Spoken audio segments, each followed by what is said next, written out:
So continuing on with the hour of power and how to implement it, I'm going to give you some categories. And I promise you, if you put this in your life, you're going to start to notice that your life is going to change. So here's the category. Here's the first category. Spiritual. Now I know that I would be naive to think that every one of you guys are believe in God or not believe in God or whatever you choose to do, that everybody thinks the same. No one thinks the same.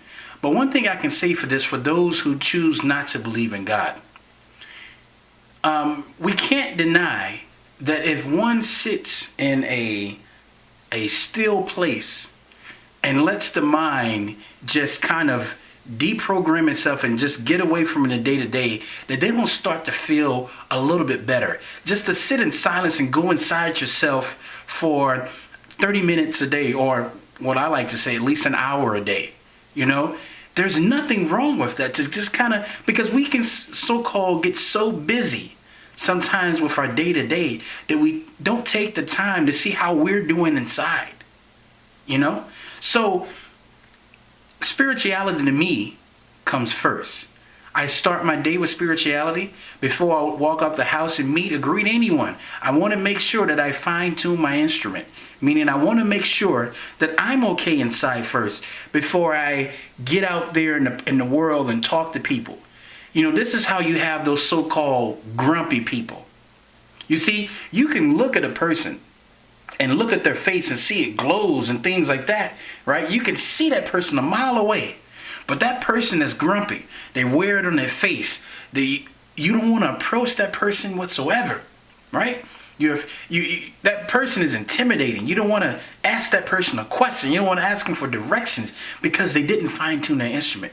Their thoughts, their inner thoughts are actually making their face frown because they're not happy with life, because they're not working on it. Guys, I promise you, if you don't work, life can be great, but you gotta work on it. You know, you ever seen a guy with muscles and you ask him the question, how did you get your muscles? You ever seen a guy that says, I don't work out? They just came miraculously. Doesn't happen. Second category, family. You know, there's divorce. The divorce rate today is and right here, throw a word in, is enormous, right? It's crazy. Men are cheating on women. Women are cheating on men. They find other people that listen to them in their house. You know, as you're reading this book, there are some of you right now who don't listen to their spouse. Their spouse talks. You argue every day. You disagree every day. You sleep in separate rooms. You don't get along, right?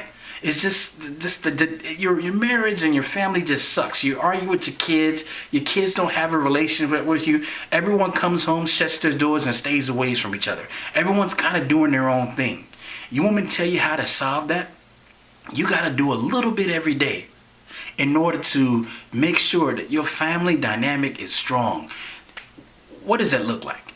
So let's just say in an hour you sit down on your piece of paper and you ask yourself, okay, look, I'm going to plan. For me, for instance, I do night frisbee with my wife. We don't do it every night. But when we can, we go out, we throw the frisbee, and the frisbee is a glow-in-the-dark frisbee. And as people walking by, there's never a night that someone doesn't make a comment and say, that is an excellent idea. That's cool, right? I even told my wife, maybe we should sell frisbees, the glow-in-the-dark, and have a night frisbee league because it's doing something. Here's another thing. Take a walk. My wife and I have some of the most amazing conversations on a walk. Simple walk. Doesn't cost you anything. We walk our dog and we talk at the same time. We talk about the day-to-day struggles, the lives and everything. Take a day walk and a nightly walk. See, now we're filling up our schedule, right? Watch a movie together. Read together. Talk together. Go to a seminar together. You know, and I'm talking about the spouses, but with the kids. Hey, if you have kids, take them out there with you for night frisbee. You know, everybody goes on a walk. Everybody does something together. Learn how to cook together. Cook a meal and bring everybody in the family to chip in. If you have smaller ones, say, hey, you want to cook the bread? Teach them how to do it. Involve the family. If you don't work on it, guys, it's going to get spider webs, right? 1 hour. And here, you become so great at it that it may not even take you the full hour. But plan something on a daily basis to keep your family dynamic strong. Next category, finance. Some people don't even know how much money they have in a bank account. You could be getting robbed from your bank on a daily basis and you don't even know it. Someone could have your credit card right now and using it and you never know it. How can your finances get better if you don't check your finances? That's the first thing. And then some of us, we suck at finance. We're living paycheck to paycheck. We're buying things we can't afford. We're living lives that we want to. Stop it. Only buy what you can afford. Let me give you an example of my life. I have 2 cars outside of my home right now. Both are paid for. I paid cash money for these cars. I went to a dealer who had a license. I don't buy from dealerships. I don't buy from private owners. And before they hit the showroom floor, said, I want to buy a car from the auction. Here's my budget. We looked at the cars. I bought the car, and boom, they run perfect. I keep the pre-maintenance on my car, so I don't have the problem of doing those things. Pre-maintenance, right? But my finance is strong in that one. My wife and I save $1,000 a month just for emergencies. Just cause something may happen that we may not even expect. But when we taking the word out of emergencies, by living that way, we have more than a year's worth of an emergency saved. So we're protecting ourselves from the unknown. My wife shop at the thrift store. I shop with sales. My closet used to be full of clothes that I would never wear. Now I've trimmed that closet down to maybe black pants, khaki pants that would go with different types of shirts. I only have in my closet what I'm going to wear. If I don't wear it, I donate it. I don't need to buy extra clothes when the clothes that I have are good for me. They don't have holes in them and they're good to go. Right? That's what I do. Okay? But what I'm saying is that you need to stop impressing friends who really don't care about you in the first place. Right? A lot of our finances are keeping up with the Joneses. About, if your friend gets a bike, a motorcycle, you want to get a motorcycle. If your friend gets a house, you want to get stop it. If you are finding out that your life is that, stop it. Stop hanging around those friends. And stop telling people what you get. It's not about that. It's about making sure that your family is okay for a financial disaster that it may be coming. You may lose your job one day and you're out here buying all those materialistic items. Right? Stop it. Go on and live below your means. Live below your means. And you a sense of more protection and great feelings, and the stress you will see will leave your body, because now for once you have taken charge of your finance. But guess what? You got to put time into it. Start simple. Get a financial book. If you don't know, get a basic financial book. Get the Automatic Millionaire. Great book. Buy The Richest Man in Babylon. Another great book. The Total Money Makeover with Dave Ramsey. Go to DaveRamsey.com and listen to the daily shows. Right? There's things that you can do right now to better your life. And here's what's going to happen. As you start listening to these programs, as you start reading books, you're going to find yourself changing and making better financial decisions without you knowing it, because you've never studied it. So how are you going to be good at something that you don't do? All right. Career. Some of you guys choose not to do the business route. But you're not putting anything. You're going to work and you're on Facebook. You're hanging around the people that hang around the water cooler, and all they do is talk about the bosses did this, the boss slept around with such and such, this is that, this is this, I hate my job, oh my gosh, is it 4:30 yet? Right? How are you going to excel in your career and be in the top 5% or the top 3% if you hate your job? Anything you hate, you're not going to give 100% to. So change your mentality on your career if that's something that you're going to pursue. Right? Change it. Become the top. Show up to work early. Show up and get your work started before they come in. When those people start gossiping, walk away. Bring your lunch to the job and work on what you need to knock out for that day. Become better. Change your mindset with your career. Put yourself in the top 3 to 5%. right? Now here's another thing that's going to go along with it, education, right? You gotta always put education at the forefront.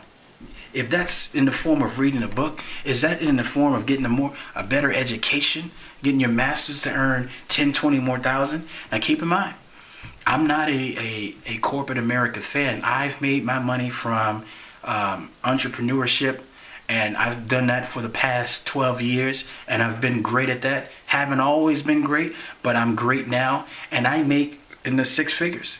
And I've done that by applying things over a long period of time, skills, the learning, the seminars, whatever it may be, to always sharpen my skills. Keep a sharp knife, right? That's how I stay on top. You know, I actually have one of the largest 5Ks in my town that was created this year. First year, when people say that your endeavors is not going to be great, right? This is just the first year, is what they like to say. But I have the largest 5K from 5Ks that have been running for 10 to 20 years. That's an accomplishment because I applied the hour of power to my my strategy on becoming a good 5K. When people would tell me that, I would just shut off the volume in there and I wouldn't listen to that. I'm like, no, that's not great.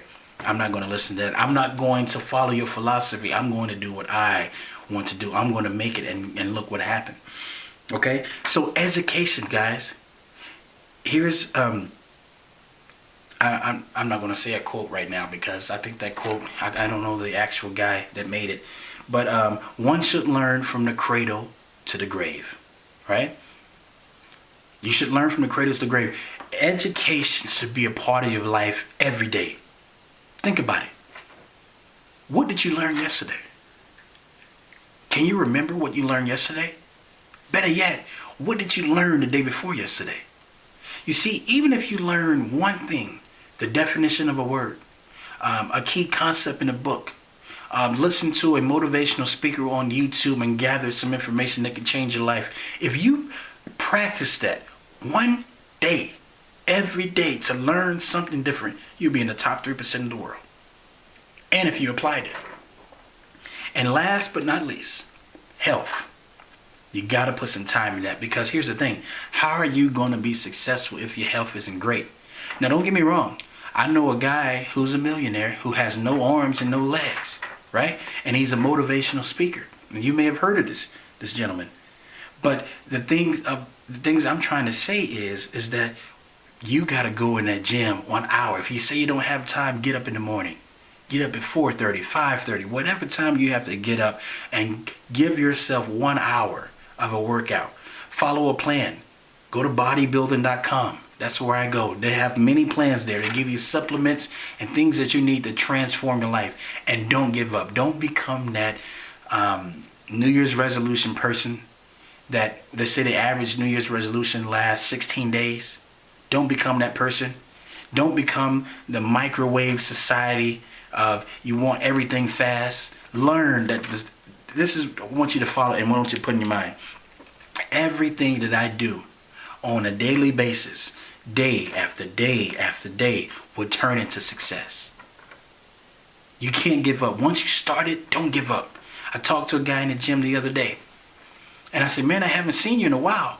And he said, man, I'm trying to get back in the swing of things. I took off for 3 weeks. I said, oh, well, were you on vacation? He said, no, I just got tired. He said, but I lost all kind of weight. Now I'm trying to come back in here again. I said, you derailed the process. This is what I'm saying to myself. You dropped off for 3 weeks. Was no reason. Your life got a little busy. And now you got to play catch up with the work and the muscle that you've gained for 3 weeks. You see, guys, muscle is something that doesn't last. Right? You see a person that has many muscles, but if they stepped away from the gym for 4 months, that muscle would start depleting. Just the actual thought of building muscle is a learning lesson, because in order that you can look good when you get it, but you gotta work hard to keep it. Right? You gotta work hard to keep it. So the next time you see that woman or that guy in there in your presence and they're huge and you're like, wow, that's a crazy specimen. Like that is the ultimate. And some people talk bad about them and put them down because they're jealous. right? But understand something. In order for you to be that person, you got to work at it. So I've given you all these tools, all these categories. Now it's up to you to put it to work. It's up to you to make sure that it happens. I can't make you do it. I can only give you the tools. But I promise you, if an hour is too much for you and say, hey, I can't do an hour don't work for me, whatever.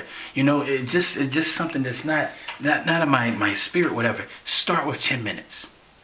Can you do 10 minutes? Do you have 10 minutes attention span to do something that's going to change your life? Do you have it? 10 minutes. I'm sure you can do 10 minutes. Start with 10 minutes. Turn the 10 minutes into 30 minutes. Turn the 30 minutes into 45. And before you know it, you would be changing. But one thing that's going to happen, you're going to have to take all the distractions out of your life. You're going to have to not have Facebook up when you're starting your hour power. You're going to not have to have YouTube up. You're going to have to, if your wife likes to talk to you a lot, if your spouse likes to talk to you a lot, your kids like to talk to you a lot, you're going to have to find a place where you and only you can be alone. Right? You're going to have to step away. But if you want to step on the road of the top 3% in the world, these are the tactics and the behaviors that you're going to have to become. So with that said, guys, thank you. And that's my second part.